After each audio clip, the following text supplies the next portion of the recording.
Greetings and welcome, Planeswalkers, to our Necromancer and Sanctifier deck building gameplay live stream preview for Magic Legends. What an awesome day. We've got more exclusive content to reveal on this stream, along with some big announcements, lots of gameplay, and a whole bunch more stuff. So before we get started, just a few things to cover briefly, then we'll get right into the game. I know you want to see the action.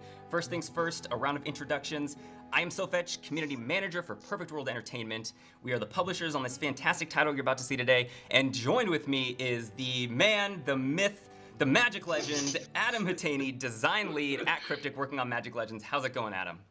Oh, it's going just wonderful, Jared. Thank you for having me today. Yes. Super excited to show off the game to everybody.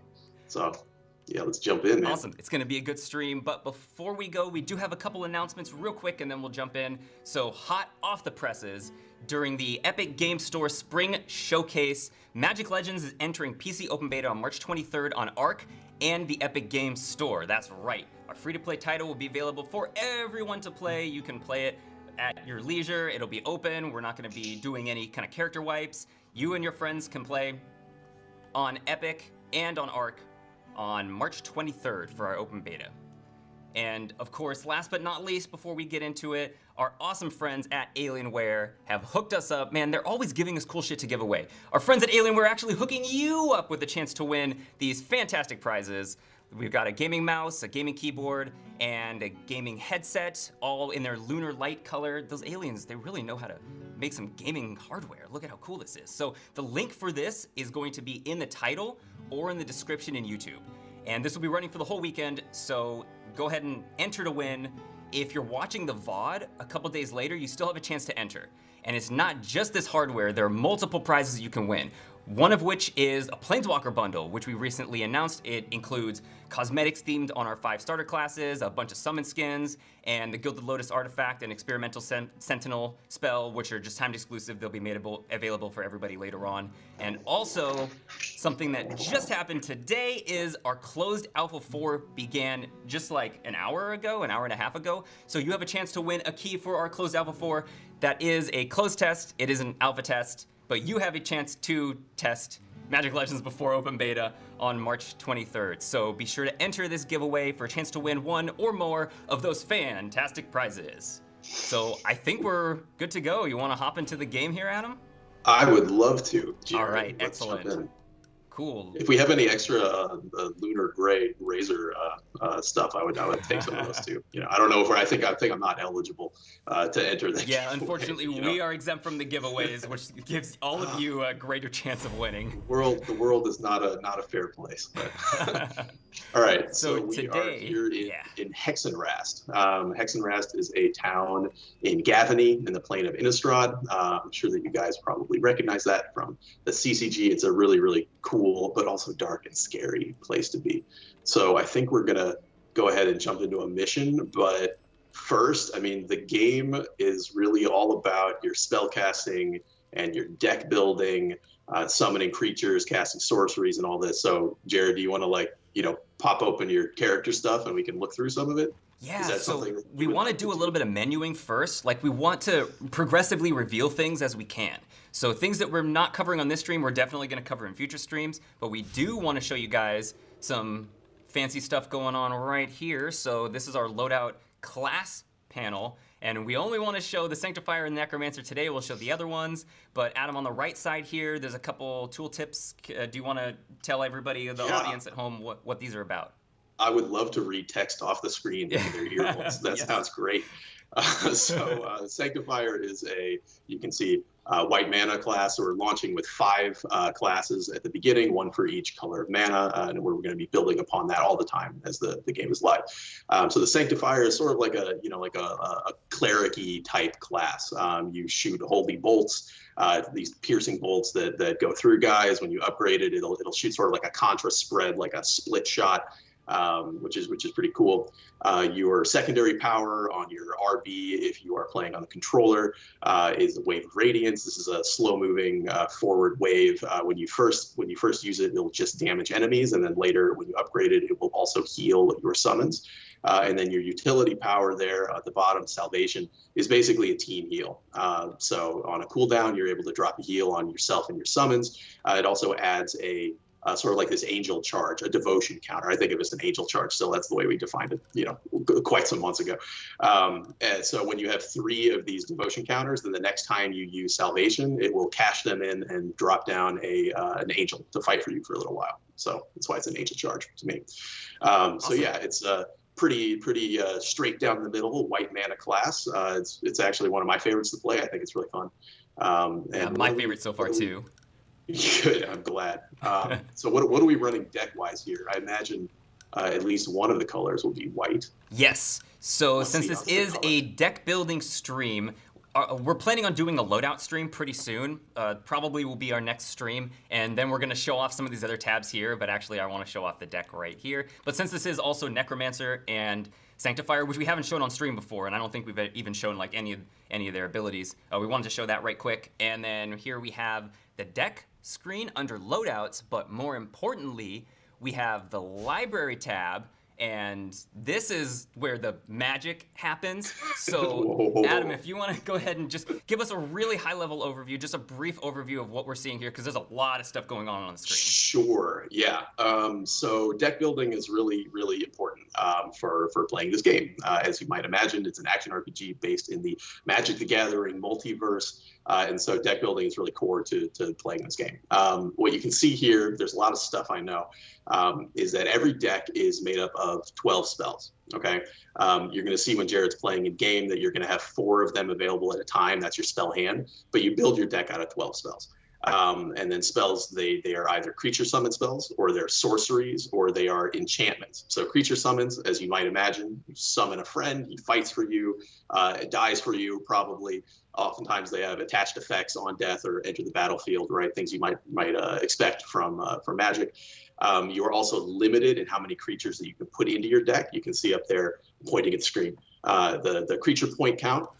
So depending on the impact level of a creature, the more impact it has, the more points it will cost. So that determines how many creatures you can put in your deck, right? Like the Baloth there, I think that's the 3rd card from the left. The Baloth costs a bunch of creature points because he's a big chunky boy. He hits in an AoE, right? He has trample, which means he hits in an AoE, and he also has an enter the battlefield effect. So he's pretty impactful. Whereas like the Banalish archers near the end of the list there, have fewer creature points. They're just 1/1 range guys, which can be really powerful, right? So two creature points to get 3 bodies. So group buffs, which there are in this deck, are really effective here. Sorceries are direct damage spells, shorter duration buffs. And then enchantments tend to be longer duration buffs, and oftentimes the enchantments are like combo triggers, right? So they'll have a long duration, and it'll be looking for some kind of a trigger to give you a more powerful effect. So these things all work together. And the way you build your deck is really how you're defining your gameplay style in the game. So there's tons and tons of options. And what we have here is kind of a pretty straightforward summon dudes, keep them alive, keep them buffed kind of gameplay, which I think is a really good way for us to jump into a mission for you guys who have never seen the game before. I think it's a good way to take a first look. Yeah, awesome. So I did, full disclaimer, I put a super wacky deck together. It's not coherent. It's definitely not the best thing that you can create. I just wanted to show off a variety of spells and show off a few of like the different interactions that you can work with. This is not going to be like a top tier deck, I'm sure. But also on the left side here, you can see that we can sort through some of the spells here. Actually, I'm going to give you guys a really quick preview here. Yeah, let's do a little scrolly. A little scrolly. All right, you can go back to the YouTube VOD and you can pause that and you can scrutinize every little thing. But you did it too slow. You did it too slow. Too slow. Oh, okay. Jared, what have you done? But we can click specifically to sort by green here, and then actually we're kind of covering it. It's right here on this side, but you have a spell type and like a spell type modifier for toggling which spells are available here, and you can cursor over like creatures or sorceries or enchantments. So I can just click on creatures, and then it only sorts the creatures of green, or you can go up here and like we can add white to it as well. So you can it makes it a lot easier when you're trying to figure out what pieces you want to put together to form a deck. This kind of just makes it easier for you, speeds things up. Yeah. So. Cool. That's good. And then you can see up here too, we'll probably get into this a little bit later, maybe in a different stream, but you can create new decks for yourself so that you're not just like constantly switching out and you don't have to remember everything or write it down on a notepad or something. And you can see what mana types are in that deck. and you can also see the curve. And so this curve's kind of bad, but it's not like the card game. It's a little bit different, and we'll show more of that when we actually get into the combat. And also we got average cost here too. Yeah, so the curve representation and the average cost is really, in terms of like gameplay outcome, it's really telling you more about how often you're going to be able to cast these spells, right? Or if you have a high average cost and your curve tends on the high side, then that might be an indicator that you want to include some, mana regeneration or spell draw, or something like that in order to mitigate these things. So yeah, all this stuff kind of feeds into the full gameplay experience, which I believe is pretty fun. I mean, that's just one man's opinion, but it'll be all you guys who really decide whether it's fun or not. Yeah, speaking of gameplay experience, I think it's time to go ahead and hop into a mission, but I am totally not going to cheat my way in there. This is a 100% legitimate activation. Don't worry about any of this, so I'm gonna plug this giveaway again. The link for this should, it looks like Javier is putting it in chat there. Shoutouts to Cryptic Javier, the community manager for Cryptic Studios. I'm sure you're gonna be seeing her a lot more. And enter to win here. The link is in chat right now, and also it'll be in the title of the Twitch stream, and also it'll be in the description on YouTube. So I think we can switch back over to the game. All right, we are in queue for a mission. All right. Yep. So we're going into the Curse of Crussebourg mission, right? Is that correct? I think that's where we're going. Yes. So this is an early mission in Gavany, like I mentioned. And we will be investigating this terrible werewolf curse in the town of Crussebourg. We've been sent here by a kindly old lady who's definitely not a witch. She's very trustworthy, named Nanny Ula. And so we're investigating, we're seeing what's going on here, we're trying to get rid of this werewolf problem. Awesome. And as we get into this, a reminder for everybody, if you look in the bottom left-hand corner, this is a pre-alpha version. This build was created like specifically for this stream. This is not even the same build that they're playing on the closed alpha for right now. So please, bear with us here. We just kind of whip something up real quick. There's probably gonna be little bugs and some issues that you may see. So thanks for bearing with us, but we just want to show you guys the gameplay and no bugs. But no, it's like big shout outs to Cryptic for allowing us to do this, because it's hard being able to show a game that isn't finished, and especially showing stuff that's never been seen before, probably has only been tested by me on this environment. So, it's really cool that we have this opportunity to be able to show you guys all this gameplay and new features and everything before they're ready. I mean, honestly, we're just excited to get this in front of people. We've been working on this for a long time, and watching the closed alpha go off today is really helpful, really educational, but really exciting as well. Because we ultimately, as game developers, we just want people to play our stuff, right? Yeah. We're finally at that point where people get to play our stuff. It's a real void, So, for better or worse. Yeah. Really get the players' perspective, get their feedback, and see what they're vibing with the most. So yeah, we're now getting closer to the town here. You saw he just summoned a Baloth. That's one of his. I think it's the fattest creature in the deck. It's a pretty fun guy. Yeah, so he's a big boy. Enter the battlefield effect. He jumps in and smashes, and then he has trample as a keyword, which means that he's always attacking in an AoE cone.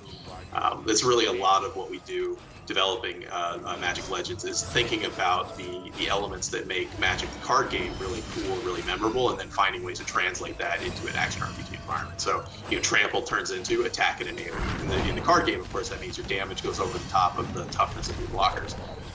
But in an action RPG, those terms wouldn't exactly make complete sense. So we translate it, right? That's what we're always doing with as many cards, as many spells as we can. So we really want the game to feel like Magic, look like Magic, right? Have recognizable Magic elements, combo pieces, things that people remember from their childhood. That's the good stuff. Cool. So we're just going through the mission here, completing some basic objectives, and now I want to take this opportunity to show a little bit of the Sanctifier's exclusive skills. So here we have the primary ability, and since I've leveled up a little bit, it fans out into 3 attacks on the 3rd swing, like this. And so that's one of your progression unlocks. Yeah, internally we talk about those as contra shots. Contra bullets, it's a very, very technical term. But yeah, this is something that we really like for the Sanctifier, since You know, the actual power per shot doesn't really go up, but the amount of things that you're able to hit, right? The size of it goes up. That feels pretty good to us. Sweet. And then we've also got the secondary ability, Wave of Radiance. And you can aim this too, and I'm using mouse and keyboard as well today, and we'll show that a little bit later. But here we go, shoots out a wave, does a fair amount of damage. Cool, cool. And then the utility skill, Salvation, here you can see the tooltip for that. So using this, it heals all of my summons, and it also gives me that token, like Adam was talking about earlier. Yeah, so you have that devotion counter there spinning around you. When that's up to 3, then that means that the next time that you use your utility power, they will cash in to be an angel friend. Come slash some dudes for a while. I think the angel might have lifelink too, but I don't recall. So here you're fighting an elite enemy, right? Or your dudes are anyway. Yeah. They're taking care of most of the work for us today. So again, I put together some like wonky decks. Some people prefer summon-based decks, right, where you have more of an army that you maintain. Other people play really strictly sorcery-based decks, where they're doing like direct damage and they're setting up, you know, state-based combos and everything. Because there's a lot of spells in the game that will do additional effects based on effects that are on the target, right? So, for instance, there's a lot of blue spells that will do critical hits or will draw you more spells if they hit enemies that are under the effect of control spells, for instance. In red, a lot of the time we're doing synergies off of damage over time effects. So if you put dots on things, then you have spells that are going to automatically crit or do double damage against any dot target. So, you know, there's a lot of these types of mechanics that you want to pay attention to when you're doing deck building, when you're gearing out your character, because ultimately you want to create as many synergies as you can. At a low level difficulty like what we're in right now, it's really more of a, you know, it's an accessible experience. You want to be able to kind of do what you want, but in really high level difficulties, especially if you opt into even higher difficulty mutators on your gameplay through our world enchantment system, then at that point you're trying to create very specifically powerful decks to solve specific problems. So there's going to be a lot of options for people as they get deeper into the game. You know, how difficult they want to make their experience, how challenging they want it to be, and how they overcome those challenges is really you know, up to them. Awesome, good stuff. So I see a few questions about how mana regen works. Can you give us a little bit of information about how mana regen works in Magic Legends? Yeah. Yes, absolutely. So you can see on the very bottom of your screen there, on the bottom of Jared's screen, you can see that is the mana bar. It regenerates at a static rate while you're in combat. It does not regenerate while you're not in combat. Because what we really want is to incentivize people to, you know, go towards the danger, overcome it. And there's also other spells and effects that you can include in your kit to give yourself bursts of mana or just spawn out like mana orbs, for instance. So there's a green spell I don't believe is in this deck called the Elvish Rejuvenator that will periodically just throw out a mana orb. Oh, no, wait, I think it is. Yep, we've got it. Yeah, here's one of the mana orbs. Perfect. What a talking point. That's it right there. Good job, Jared. So, anyway, yeah, so you have your standard rate of mana generation that you can affect with other spells, like I mentioned, and it makes you want to stay in combat. So depending on where your mana curve is in your deck building, that's really determining whether you're going to be more pinched on mana, meaning you want to bring some mana regen, or you'll be more pinched on spell draw, in which case you might want to bring some spell draw cards. So a deck with more lower cost spells is going to want to probably have some draw effects in it. Whereas a deck with a lot of higher cost spells is probably going to want some mana regen. So what we have here is an elite enemy. Yeah, we're in a little bit of trouble. Legendary enemy. There's a lot of stuff going on here. Growth modifier, so you can see it's making all the wolf spirits and things around it get bigger and stronger. So it's probably a target of opportunity there. If you want to get some damage going on that legendary High Shaman. The High Shaman is a tough customer, though. That fire charge it does hits pretty hard. It does it pretty frequently. So it's somebody that I find people really want to stun, lock down in some way. Yeah, and this like we mostly stabilized here. Your guys took a lot of damage. You lost most of your army, but you also cleared out the lower rank enemies, and so now it's a you know, little mane. I'm gonna die. Yep, I died. No. Oh no! All right. So, like Adam was saying, unfortunately, I wasn't taking care of the priority enemy quickly enough, and I died dead. So we're gonna go ahead and respawn at a checkpoint. Fortunately, it's not too far away. and this certainly isn't balanced. I've legitimately gained all of these spells and everything to get here, so I think the scaling's gonna be a little wonky, but we just want to show cool stuff on stream. Exactly, yeah, exactly. And you know, that's also one of the last things that we end up doing in the game. Like when everything is really put together, you're balancing along the way, but you don't really get your final tune in until, you know, usually it feels like the last minute. But that's game development, guys. Like that's how it goes. And that was my bad too. Like I've been holding spells that I should have been casting and not doing my combos and stuff. Because I want to show the kicker too. We have the Sapperling Swarm, and I want to show how that works. So I keep holding them when I should be using them. Yeah, so we have kicker spells, right? Where you can have one effect if you tap the spell, and you can have a different, larger effect that costs more mana if you hold the spell down. So yeah, Sapperling Swarm is a good, easy example of that. I think you get like 2 Sapperlings for tapping it, or 5 for extra mana if you hold it down. I want to say. And those are just like 1/1 little, you know, weak guys. But okay. Here they are. Here we go. Times. All right, we're gonna do some Sapperlings. Yep. Sapperling action. So if I hold this down, you can see it consumes more mana, and also it summons 5 dudes. Yeah, there you go. And we can buff them with Glorious Anthem as well. Ooh. Yeah. So, I should have. So Glorious Anthem, that's your enchantment, right? Is that an enchantment or sorcery? I believe it's an enchantment. That's an enchantment. Yeah, you can see because it's got the long duration. It's a pretty basic enchantment. It just gives you +1/+1 to all your enemies for the duration. But you know, when you're running kind of a zoo style deck with lots of weak guys, then anything that buffs your whole team is really powerful, right? And anybody who's played CCG, I'm sure it's super intuitive for them, right? Like you get lots of tokens out, you know, get some overrun swinging for the win. Right, that's the way you do it, and it you know, it plays a lot like that in our game as well. So there's a Boros, rather a red-white deck. Boros, the Ravnica Guild is red-white, but yeah, you know, the red-white deck is pretty popular in the office. It's based around a lot of goblin summoning. So you run like a multi-goblin summon. You run an enchantment that pops out goblins when you cast sorceries. You run a couple low-cost sorceries to trigger that. And then you have a Goblin War Chief that buffs all goblins with haste and every creature with plus damage. And so if you know, just that's about half a deck right there. And then if you add more buffs, more low-cost sorceries, then you can really turn that into just like a you know, total beat grinding machine. Probably a little too powerful, but we'll see. You know, like I said. Balance in an online game is an ongoing process, right? So yes, it's all absolutely. about making sure that everybody has lots of good options, that, you know, all sorts of different builds are viable, and people aren't pigeonholed into one particular gameplay approach, but rather that they get to kind of choose the way they want to play. Yeah, and a cool thing too is, like, I'm sure the players are gonna find crazy decks that we never even thought about. Oh yeah. They're gonna come up with some absolutely. super OP combinations, but that's fun. You know, game design is it's a journey, not a destination. So here, I'm summoning a second. Better than we are. Yeah, I'm summoning a second Baloth, and you can see the first Baloth right here. He's getting Thanos snapped. He's, you know, he's like, Mr. Stark, I don't feel so good, and he kind of disintegrates into nothingness. So can you explain what happens when you summon a creature that's already out? Yeah. So it's what you just saw, basically. When you summon a creature that you already have, then you're going to get a second copy of that creature for a little while, and then the first creature is going to gradually be replaced by it.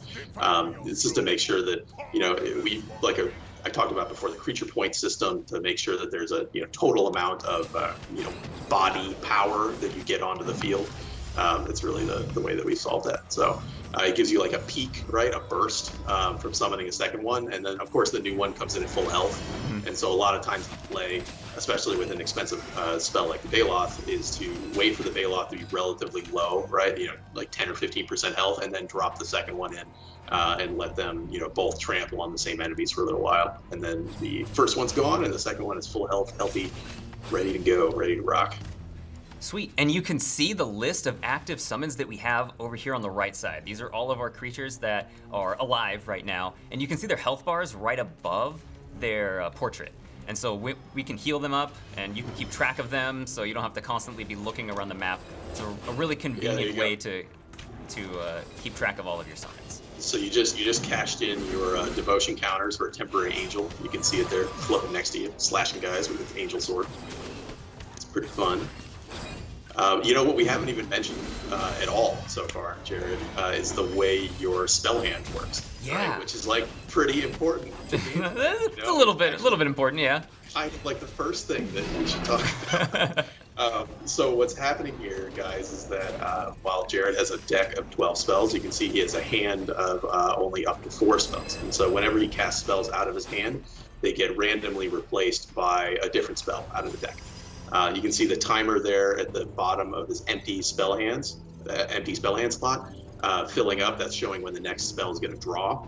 But then, of course, there's spells that you can run that will give you instant spell draw, and will stack up spell draw, not currency, but charges, basically, which will then automatically get consumed when you need to draw a spell. So there's some randomness here, right? That's part of the Magic DNA, is that you're playing the numbers. But ideally, when you build a deck, you have enough synergies in there that at any given time, you have something that's really useful to play in your hand of 4. But you see these combos kind of emerge from your deck, right? You know you have the set dudes on fire spell, and you have the do double damage against things with dots spell, and you see those both in your hand, and you know, okay, I want to cast this one and then that one. And you're going to get a lot more bang for your buck than the other way around. Cool. And we are playing on mouse and keyboard this time, so there are a few different control schemes. Previously, I think we've only shown controller gameplay, but this time I'm playing mouse and keyboard. So you can choose click to move, and you can move around the map sort of like a traditional ARPG, but what I've chosen to do and what feels more comfortable for me is sort of like the Neverwinter model, where you can move with WASD. So that's how I'm moving right now. WASD is moving me in the directions, and you can hold right mouse to turn the camera. And that way, like left click is to fire forward. So it feels super comfortable for me, you know, like an MMO veteran, but whatever control scheme you feel the most comfortable with is available for you. So we're about to enter an arena here, going into sort of a boss event. Yeah, so this is the, you have now cleared through all of these definitely not ambiguously moralistic werewolves, and we're seeing what we need to do here to lift the curse.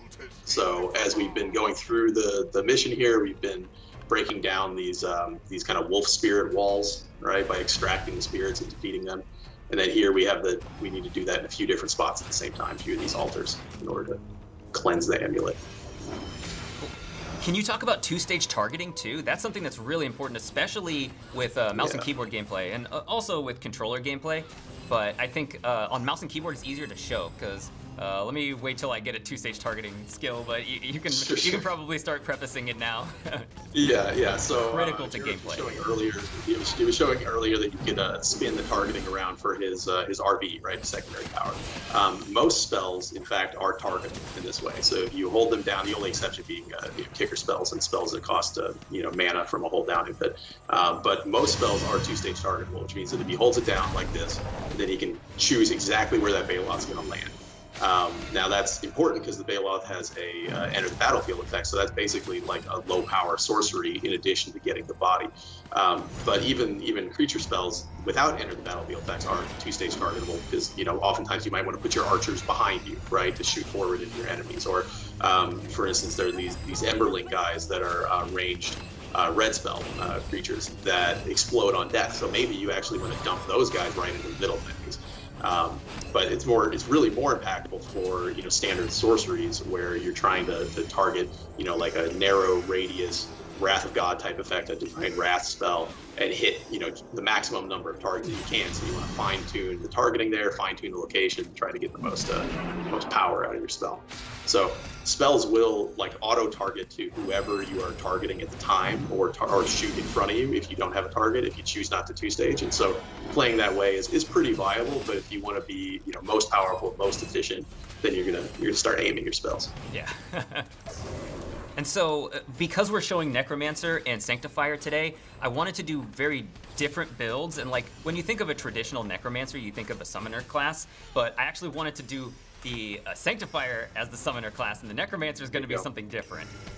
Yeah, so this fits well with Magic archetypes too, right? White Weenie is a classic archetype, and White Weenie is very viable in our game.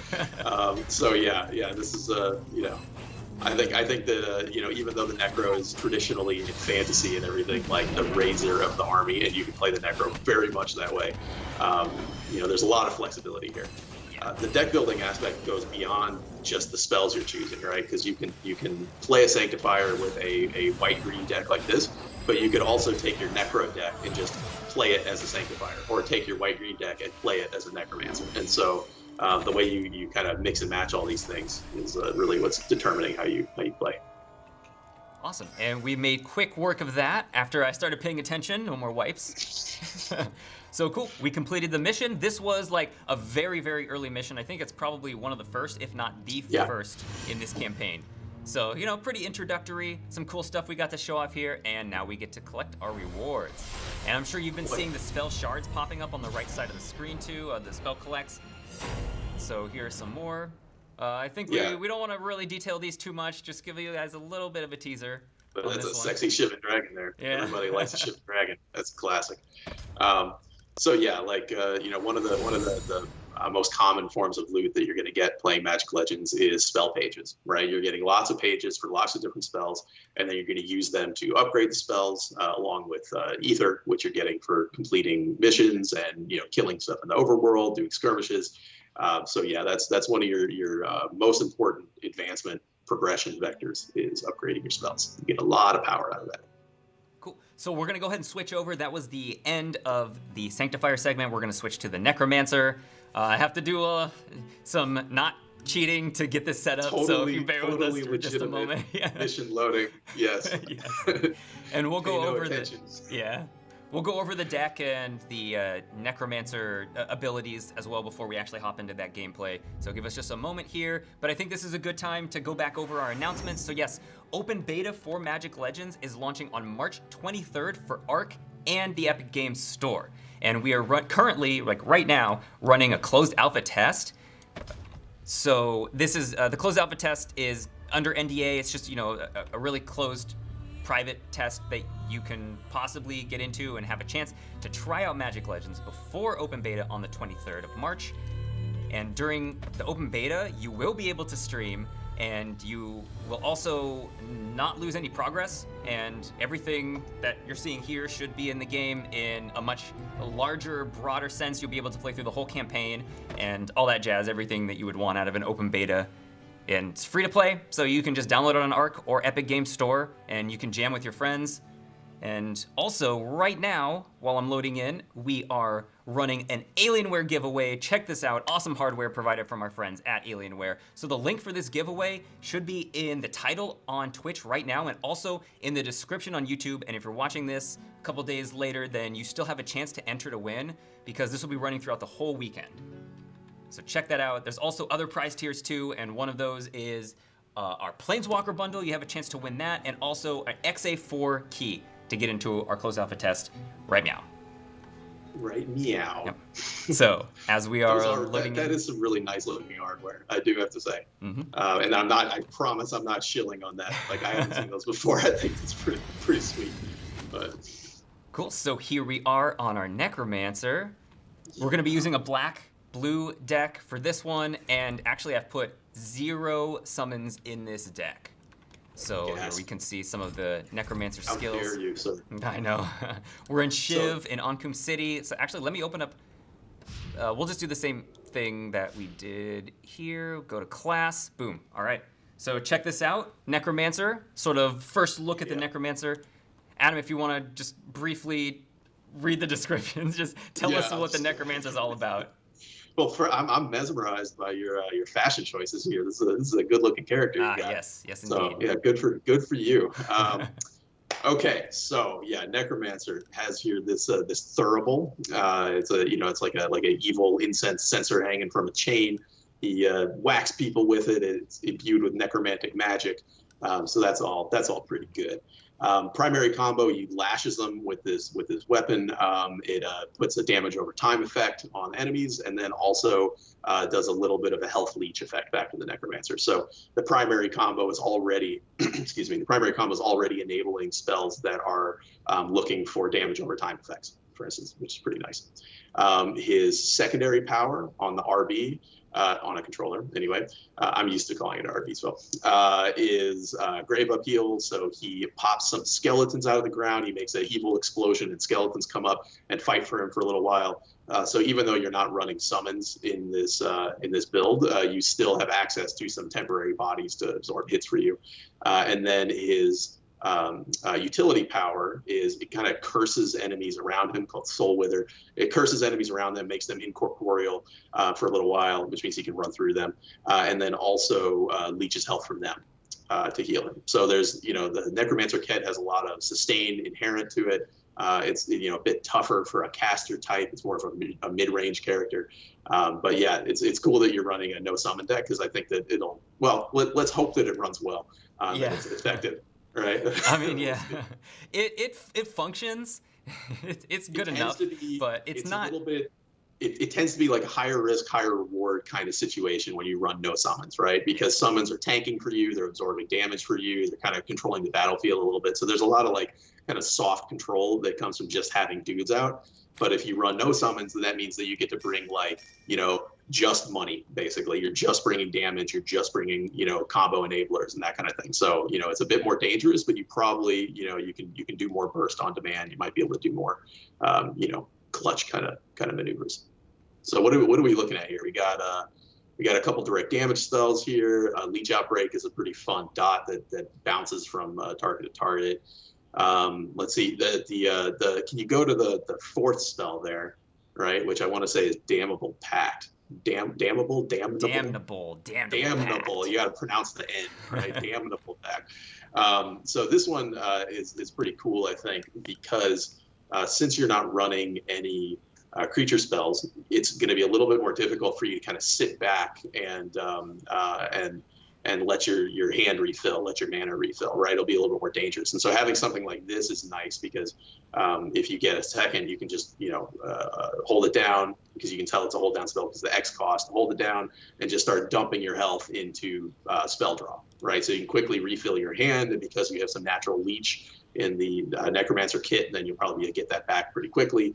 So, I think that's a good one for this build. Mm-hmm. What else do we have? We've got some draw too. Stuff. So yeah, we've got Psionic Shatter, which pairs with some of the control effects here on blue. We've also got Concentrate, which draws some spells. And then, like Adam was saying before, we have a Leech, so that we can sort of combo that with Damnable Pact if we're taking too much damage, and especially since we don't have we don't have any creatures in this deck to tank for us or to block. Then we need a little bit of Leech, and also that's sort of intrinsic in the Necromancer's abilities. And then we just have, see here's some more Leech as well on Vicious Hunger. And we've just got direct damage spells. Here's some mana regen, got more control spells, got a stun. Magnetic Pulse, we've showed that one before. Same with Telestrike, a little bit of movement. And then Annihilation, which is really cool. So it sacrifices creatures you control. Even though we don't have creatures in the deck, the Necromancer's secondary ability, friends. it summons skellies. So even though we have no creatures, we can sacrifice the skellies that are intrinsic to the secondary ability, and we can get bonus damage from that. Yep. Annihilation is a fun one. That's that one was inspired by Damnation, right? If anybody knows Damnation from the CCG, I think it was a time spiral block. It's basically the inversion of Wrath of God. It's like a giant void orb destroying it's great. Anyway. Sweet. So totally not cheating to get us into this next instance. And here, while we have a few moments, so it has to spin up a server for us, because I think we're the only one on this shard right now. Yeah. So it's like, hey, we're going to put you in a queue. Guess what? You're a queue of one. Yeah. So we can sort of show off a little bit of Shiv here on Coom City. I don't want to go too far. If you guys aren't too familiar with Shiv, Shiv is a volcanic plane, or a volcanic region in the plane of Dominaria. Several of our regions actually are located in Dominaria, which we found to be a really inspirational block for us in terms of design, in terms of the art direction. So yeah, Dominaria is an important place in the Magic Multiverse. Lots of important stuff happens there. Cool, so here we go. I'm trying to mash through all the dialogue as quickly as I can so we don't spoil any story elements. I mean, just watching this is gonna spoil a story element too, because this has this story mission has a really cool boss battle at the end.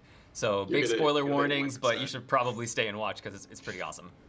our senior writer, Winter, works very hard on the writing for the game. So you're like, fuck all that. We're gonna skip all the words.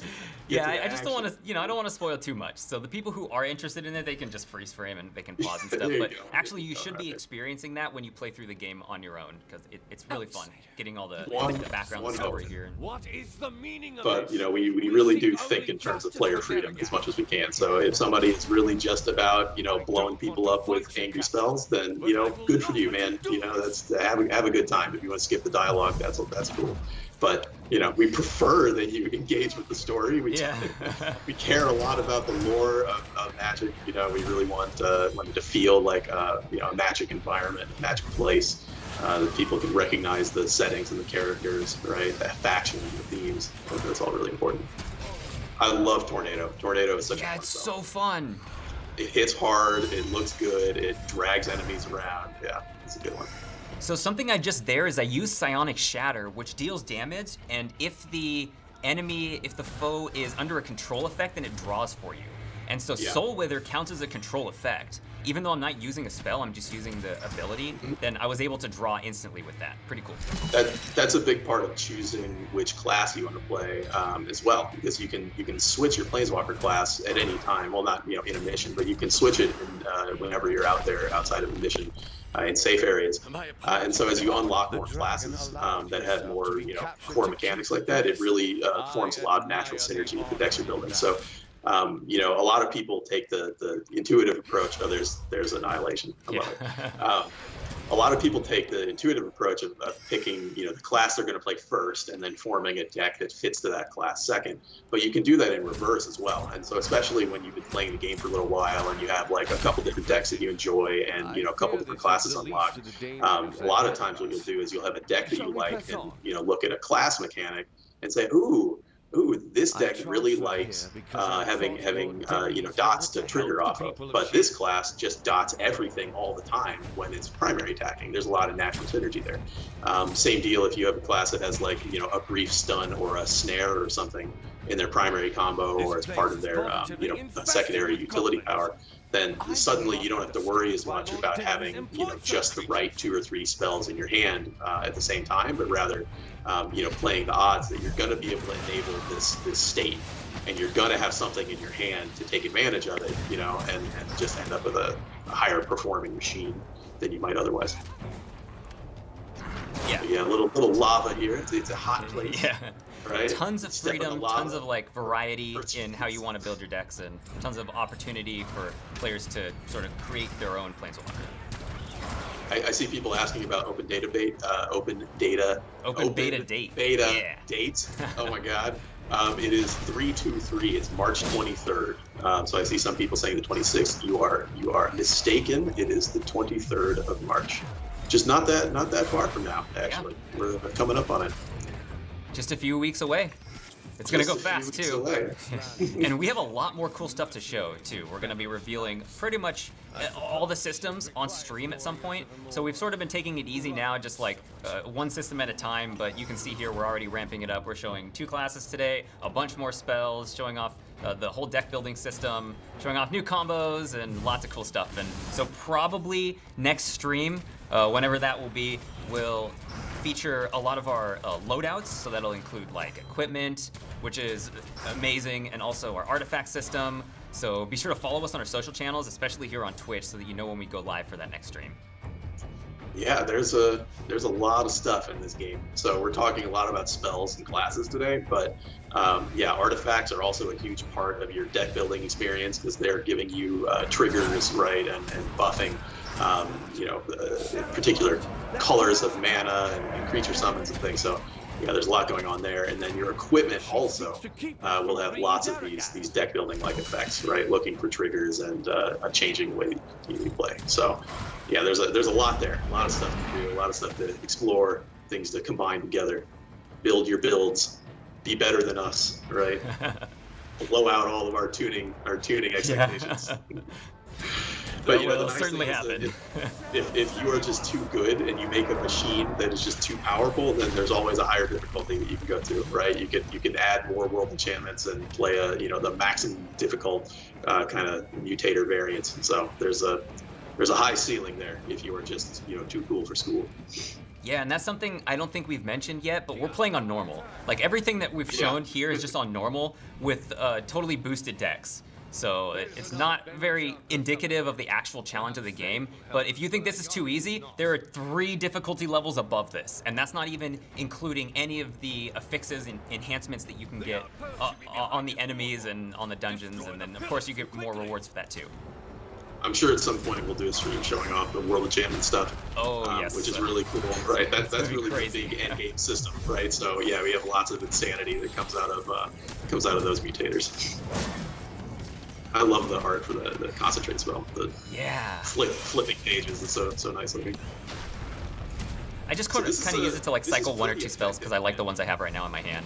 Yeah, this deck is pretty effective actually. Like you can see how many dots you're able to get up. Right, Leech Outbreak in particular it seems pretty effective for you, and then you have enough blue spells that even when things start to surround you or get dangerous, you're just like nah, you yoink them away, right? Let them melt a little bit. So it's good. Yeah, even though these decks are pretty wonky, they're still fun and they are effective. And you can see that you can play just about anything in the lower difficulty levels. So if you want to experiment, there's definitely opportunity and a platform to do that. Yeah, I mean, of course, we want the base level difficulty to be pretty accessible for people, because there is a lot of stuff going on in this game, and we want people to experiment and have fun experimenting and trying things that might seem kind of wacky at first, but wacky stuff works out sometimes. So just like Magic CCG, experimentation and kind of like thinking deeply about what kind of mechanics are available to you, I think, is rewarding, and it goes really far in terms of making you powerful, making you strong. Cool, so this guy's lowering the bridge. It kind of looks like he's tying his shoe there. So while he's doing that, and we're gonna defend him, and there are some questions that I've been seeing in chat about multiplayer. So we'll probably have a multiplayer stream soon, but Adam, will there be PvP, and also how many people can you have in your party? Yeah, yes. And it depends, right? So for most of our story missions, we're doing player group size of 3. But in the overworld areas, we'll have a cap of 6 players, right? Because they're more spread out, and it's more about emergent kind of jump in, jump out gameplay. So yeah, 3 players in standard queuable content, and then 6 in the overworlds. In terms of PvP, it wouldn't be a Magic game if we didn't have PvP in it, but I will tell you that PvP is a little bit earlier in development than the rest of the game. So when we're going out in a beta state next month, there will be PvP in the form of 1v1 duels, but that's going to be, it's really more of an alpha state right now. So there's more development we want to do there. Balance is of course important to PvP. That's something we're going to be working on, in addition to new PvP game modes. And so a lot of it is really seeing how people react to it in open beta. What is most exciting to them? Are they looking more for tight duels? Are they looking more for like battleground type experiences? Because we really want to see what people are vibing with, and then go after that. So if you guys have feedback out there about what kind of PvP you would enjoy, what kind of features you'd really like to see, then please don't hesitate. Give us your feedback. Throw it in the stream. Yell at Jen. do anything to let us know what you think. Because that's post on the boards it's a really great way to get at us as well. So. Here we go. I just drew everything. See that? Yeah. I was waiting for that. I've been holding my spells. I could be using them a lot more effectively, but I'm kind of just trying to hold them so we can show off all the cool interactions that we can do here. So yeah, we have allowed Private Mazel to Mazel, it's pronounced Mazel, to lower the bridge. What we've been doing this whole time, we didn't even really talk about the mission. We've been trying to free Daragaz, who's an ancient dragon, from his sort of voluntary prison. He was accused of doing some bad stuff, and he was like, well, I didn't do that bad stuff, but in the name of peace, I'll go ahead and wait in prison until I can prove it, or it can be proven. And so you're there to present the evidence that he didn't do anything wrong, and when you find out that some shenanigans are afoot, that this faction of Banalish Knights are perhaps not on the up and up, then you're here to free him by force. Cool. So and what we just saw there, sorry, go ahead and finish that. No, that's it. You're almost there, almost to Daragaz's prison. Getting real close. And actually, I wanted to show some of the enemy mechanics too. So we saw the Banalish Priest there. It was banishing our 2 summons, so they couldn't do anything, and we had to kill a priest before our summons were released. And also, I want to show this too. Get you. Yeah. So I want to show Annihilation because I talked about it, and I've been using it as we're fighting, but I want to actually show it in like a controlled environment here. So we can use Annihilation to do damage, and it gets rid of our dudes, but then we can just summon them right back up. Boom. Yep. So it ate those 2 guys to do more damage, and you're like, oh, actually, come back, friends. So, and Captain Rolls, I suspect, are just across this bridge.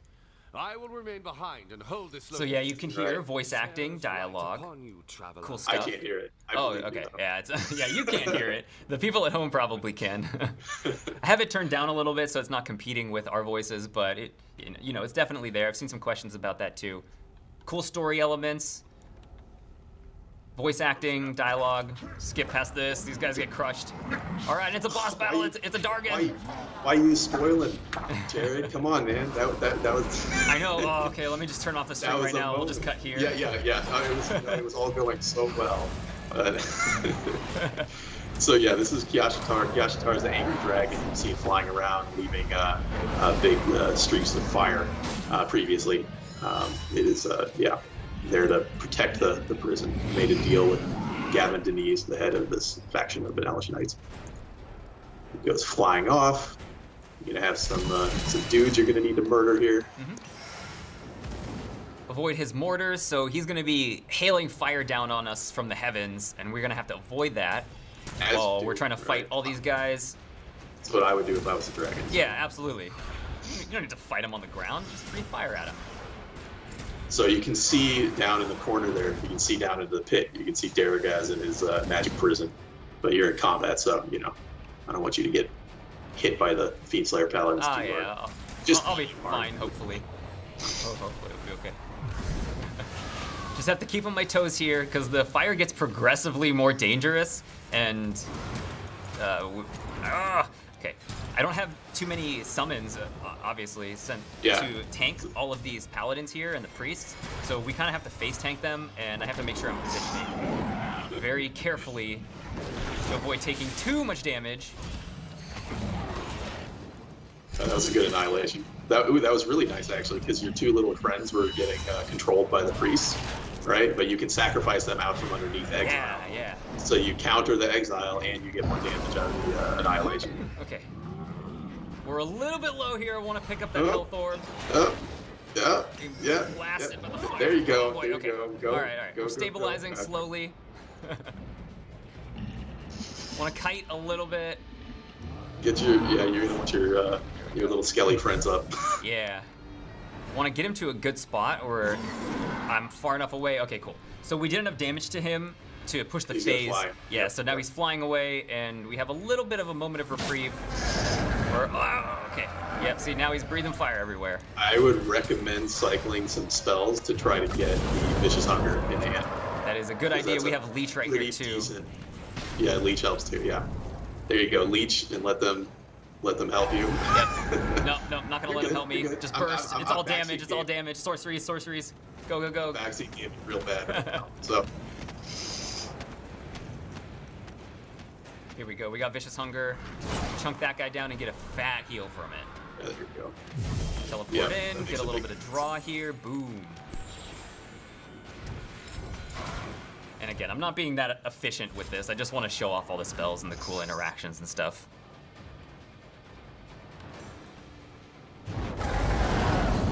Gonna keep moving around, trying to bait the dragon.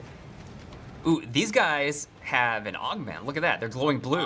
What's going on with that? I can't read it. What's this? Okay, trample? it's trample, yep. Okay, so that means they hit it in AoE, which luckily is not going to have too much effect on you, right? When you have a bunch of creatures out, then a pack of trample enemies can be real problematic, right? Because they're all hitting a bunch of your dudes. Likewise, the Death Touch modifier is bad times if you have creature summons out. But if you're not running creature summons and you really don't care too much about Death Touch, you don't care too much about trample,